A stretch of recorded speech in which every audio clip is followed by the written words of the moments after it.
राणा सांगा, जिनका असली नाम संग्राम सिंह था, मेवाड़ के सिसोदिया राजवंश के एक महान और वीर राजा थे। उनका जन्म 1484 में मेवाड़ के कुंभलगढ़ किले में हुआ था। वह राणा कुंभा के पुत्र थे और उनके नेतृत्व में मेवाड़ राज्य ने काफ़ी सफलता हासिल की थी। राणा सांगा ने अपनी वीरता और शौर्य के लिए भारतीय इतिहास में एक महत्वपूर्ण स्थान हासिल किया। वह एक अद्वितीय योद्धा और उनके नेतृत्व में मेवाड़ ने कई युद्धों में भाग लिया, जिनमें से कन्नौज की लड़ाई विशेष रूप से काफ़ी प्रसिद्ध है। कन्नौज की लड़ाई में भारतीय इतिहास का एक महत्वपूर्ण युद्ध था, जो 1527 में राणा सांगा और बाबर के बीच हुआ था।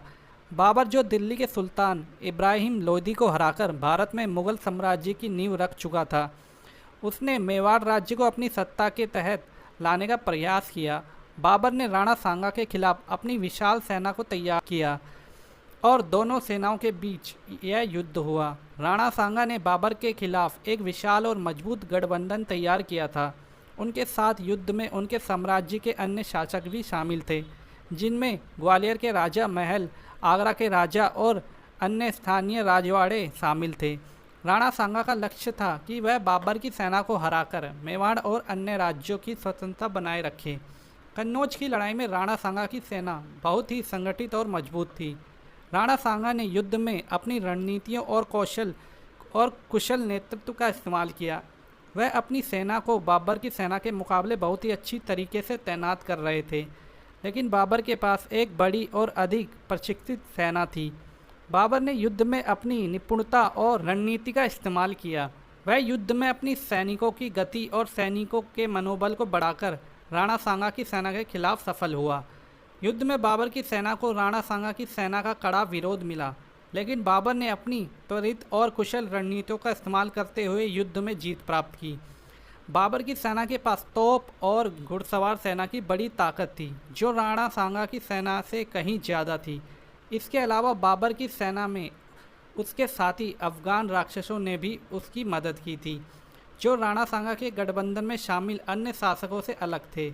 बाबर ने युद्ध के दौरान अपने घुड़सवारों को प्रभावी ढंग से इस्तेमाल किया, जो युद्ध में निर्णायक साबित हुए। कन्नौज की लड़ाई में राणा सांगा की हार के कई कारण थे।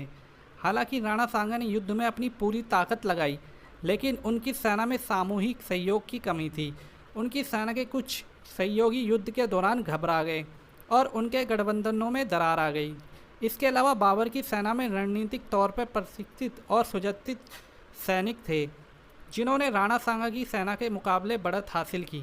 हालांकि राणा सांगा को कन्नौज की लड़ाई में हार का सामना करना पड़ा, लेकिन उनकी वीरता, साहस और निष्ठा आज भी इतिहास में अमर है। उन्होंने अपने राज्य की रक्षा के लिए अपनी पूरी जान लगा दी और उनकी वीरता से उन्हें भारतीय इतिहास के महान योद्धाओं में स्थान दिलाया।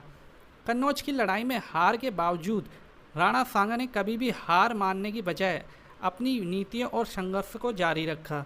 उनके संघर्षों ने यह साबित किया कि वीरता सिर्फ शारीरिक शक्ति में नहीं, बल्कि मानसिक साहस और धैर्य में भी होती है। उनके इस साहस के लिए एक लाइक और कमेंट तो ज़रूर बनता है।